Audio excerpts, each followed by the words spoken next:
Hello people, welcome back to our channel the never ending talks. And ఈరోజు video maximum అందరికి అర్థమై ఉంటుంది, ఎందుకంటే తమ్నెల్ చూసే వస్తారు కాబట్టి చెప్తున్నా. సో ఆల్ టైమ్ ఫేవరెట్ అందరికీ ఎగ్ ఫ్రైడ్ రైస్ అండ్ 5 minutesలో రెడీ చేసుకోవచ్చు. సో ఫస్ట్ ఒక బాండీ తీసుకొని అండ్ స్టవ్ ఆన్ చేయండి, బాండీ పెట్టండి. అది హీట్ అయిన తర్వాత ఒక 4-5 tablespoon ఆఫ్ ఆయిల్ వేయండి. ఆయిల్ అనేది ఎక్కువ ఎందుకు తీసుకుంటున్నాం అని అంటే, ఎగ్ ఫ్రైడ్ రైస్లోకి ఆయిల్ ఎక్కువ ఉంటేనే బాగుంటుంది. సో కొంచెం తక్కువ తీసుకోనికి ట్రై చేయకండి, అలా అని బాగా ఎక్కువ కూడా తీసుకోవద్దు. ఎంత క్వాంటిటీ కావాలో అంతే క్వాంటిటీ తీసుకోండి. అండ్ ఇంకా నెక్స్ట్ ఇక్కడ మనము ఆయిల్ ఎక్కువ తీసుకున్న తర్వాత అది హీట్ అయిన తర్వాత దాంట్లో ముందుగా కట్ చేసుకున్న మిర్చి ఉంటాయి కదా, మిర్చి అనేది వేసుకోండి. ఫస్ట్ ఆఫ్ ఆల్ మిర్చి వేసుకోండి, అవి వేగడానికి కొంచెం టైం పడుతుంది కాబట్టి దాంట్లో పించ్ ఆఫ్ సాల్ట్ వేయండి. అండ్ నెక్స్ట్ ఈ టైంలో మనము పక్కకు ఇంకొక బౌల్ పెట్టుకొని దాంట్లో ఆయిల్ వేసి, ఆయిల్ హీట్ అయిన తర్వాత ఎగ్స్ వేసి వాటిని మ్యాష్ చేసి కలిపేసేయండి. లైక్ ఎగ్స్ అనేవి చిన్న చిన్న పీసెస్లా చేసుకోండి.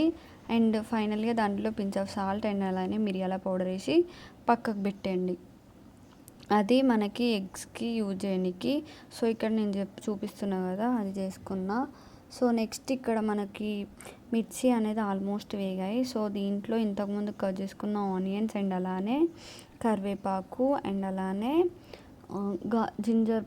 జింజర్ పేస్ట్ అండ్ అలానే గార్లిక్ కూడా చిన్న చిన్నగా కట్ చేసుకున్నాం, అవి వేసుకుంటున్నాం. అండ్ గార్లిక్ కొంచెం ఎక్కువ వేసుకోండి. రీజన్ ఏంటిదంటే ఆ ఘాట్ అనేది ఎగ్ ఫ్రైడ్ రైస్కి ఉంటుంది కాబట్టి, సో టేస్ట్ అనేది బాగుంటుంది. కొంచెం ఎక్కువ క్వాంటిటీ వేసుకుంటే బాగుంటుంది. అండ్ దాంట్లో పించ్ ఆఫ్ సాల్ట్ వేయండి. ఇంతకుముందు చాలా తక్కువ సాల్ట్ వేసాం, సో అందుకే ఇప్పుడు కొంచెం ఎక్కువ వేసిరనుకో ఈ మనం ఆనియన్స్ అనేది కొంచెం ఫాస్ట్గా వేగుతాయి.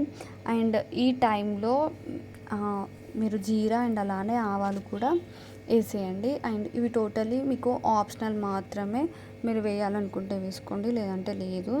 అండ్ నెక్స్ట్ ఇవి వేయడానికి కొంచెం టైం తీసుకుంటుంది కాబట్టి మనకి పక్కకి మనం ఏదైతే రైస్ క్వాంటిటీ తీసుకుంటున్నామో ఆ రైస్లో కారం అండ్ అలానే సాల్ట్ అండ్ అలానే కొరియాండర్ పౌడర్ వేసుకొని అండ్ కొంచెం లిటిల్ బిట్ ఆఫ్ ఆయిల్ వేసుకొని కలుపుకోండి.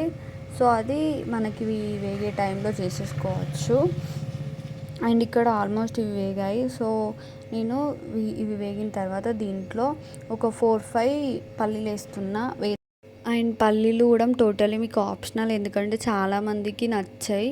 సో మేమైతే నార్మల్గా డైలీ చేసుకునే విధానమే చూపిస్తున్నాం మీకు, అందుకే పల్లీలు అనేది యాజ్ యువర్ చాయిస్. అండ్ అవి వేసిన తర్వాత ఒకసారి కలిపేసేయండి మళ్ళీ. అండ్ అవి కూడా వేయడానికి ఒక 2-3 minutes టైం తీసుకుంటుంది మనకి. సో మనం ఏదైతే ముందుగా పించ్ ఆఫ్ సాల్ట్ వేసుకున్నామో అది సాల్ట్ అనేది చూసేసుకోండి, ఎక్కువ కాకుండా. అండ్ అలానే ఇంతకుముందు చెప్పాను కదా ginger paste. So ginger paste వచ్చేసి మీరు చాలా తక్కువ వేసుకోండి, ఎందుకంటే ఆల్రెడీ మనం గార్లిక్ వేసాం కాబట్టి జింజర్ పేస్ట్ అనేది తక్కువ వేసుకుంటే బెస్ట్, ఎందుకంటే ఆ ఘాట్ అనేది మళ్ళీ మనకి జింజర్ వస్తుంది. సో అందుకే.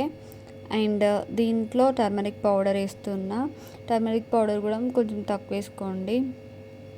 నెక్స్ట్ ఇది కలిపేసి అండ్ ఇది మనకి వేగనికి కూడా ఒక 2-3 minutes పడుతుంది. ఇది వేగేలోపు మనం ఇంతకుముందు రెడీ చేసుకున్న ఎగ్ అనేది దగ్గర పెట్టుకోండి. అండ్ ఇది వేగిన తర్వాత దీంట్లో మనం ఇంతకుముందు రెడీ చేసుకున్న ఎగ్స్ దీంట్లో వేసేయండి. And same egg curry process లాగా ఉంటుంది, కానీ కాదు, ఇక్కడ మనం చేసే ఎగ్ ఫ్రైడ్ రైస్ కదా, సో అందుకే చెప్తున్నా. ఆ ఎగ్స్ అనేవి దీంట్లో వేసి కలపండి. అండ్ నెక్స్ట్ టోటల్ ఎగ్స్ వేసుకున్న తర్వాత నేను ఇంతకుముందు చెప్పాను కదా మీకు, ఆ ఎగ్స్లో సాల్ట్ అండ్ అలానే మిరియాల పౌడర్ వేసుకొని కలుపుకున్నాం కదా.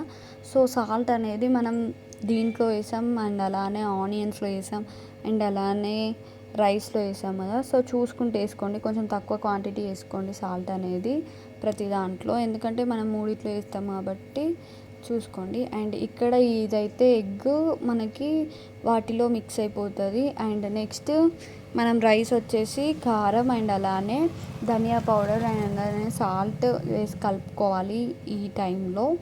సో ఇది వేగనికి కూడా మనకు ఒక 2-3 minutes టైం తీసుకుంటుంది. సో మనం తర్వాత ఇక్కడ నేను చూపిస్తున్నా కదా ఇంతకుముందుకి దీంట్లో ఓన్లీ కారం అండ్ అలానే మసాలా అండ్ అలానే కొంచెం పించ్ ఆఫ్ ఆయిల్ వేసుకున్న అండ్ నీట్గా కలిపేసిన. సో ఇది మనము ముందే చేసి పెట్టుకున్నా నేను, తర్వాత ఎందుకని చెప్పేసి క్యాప్చర్ చేసి మర్చిపోయినా. ఇక్కడ మనకి ఎగ్స్ అనేది ఆల్మోస్ట్ కుక్ అయినాయి కాబట్టి అది తీసి, ఏదైతే రైస్ ఉందో అది తీసి దీంట్లో వేయడమే.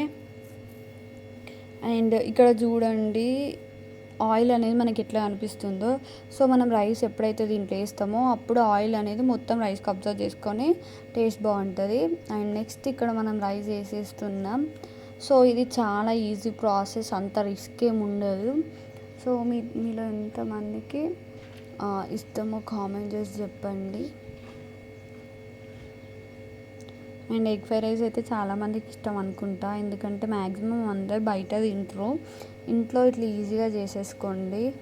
ఇక్కడ మేమైతే ఎప్పుడు మా ఇంట్లో రైస్ ఎక్కువ ఉంటే ఇదే వేస్తాం, ఎందుకంటే ఆ రైస్ అనేది వేస్ట్ కాకుండా ఉంటుంది. అండ్ మోరోవర్ మనకి టేస్టీ ఫుడ్ కూడా ఉంటుంది అని చెప్పేసి. సో ఫైనల్గా ఇదైతే నీట్గా కలిపేసిన.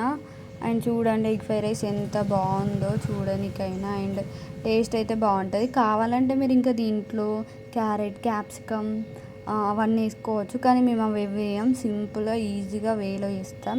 అండ్ క్యారెట్, క్యాప్సికమ్, ఈ పల్లీలు ఇవన్నీ మీ ఆప్షనల్, ఎవరికి నచ్చిన టేస్ట్ వాళ్ళది కాబట్టి ఎవరికి నచ్చే విధంగా వాళ్ళు చేసుకోవచ్చు. సో సింపుల్గా ఇక్కడైతే రెడీ చేసిన. అండ్ ఫైనల్గా కొరియాండర్ లీవ్స్ అయితే వేస్తున్నా, కొత్తిమీర. సో కొత్తిమీర లేని మనకి ఏది పోదు అన్నట్టు, అందుకే కొత్తిమీర వేస్తున్నాం. అండ్ మీలో ఎంతమందికి ఈ వీడియో నచ్చిందో, నచ్చిన వాళ్ళు లైక్ చేయండి, కామెంట్ చేయండి, షేర్ చేయండి. Thank you for watching. And మీరేం తిన్నారో కూడా కామెంట్ చేసి చెప్పండి. ఐ థింక్ ఈ వీడియో మీకు అందరికీ నచ్చుతుంది అనుకుంటున్నా. Bye bye, see you again.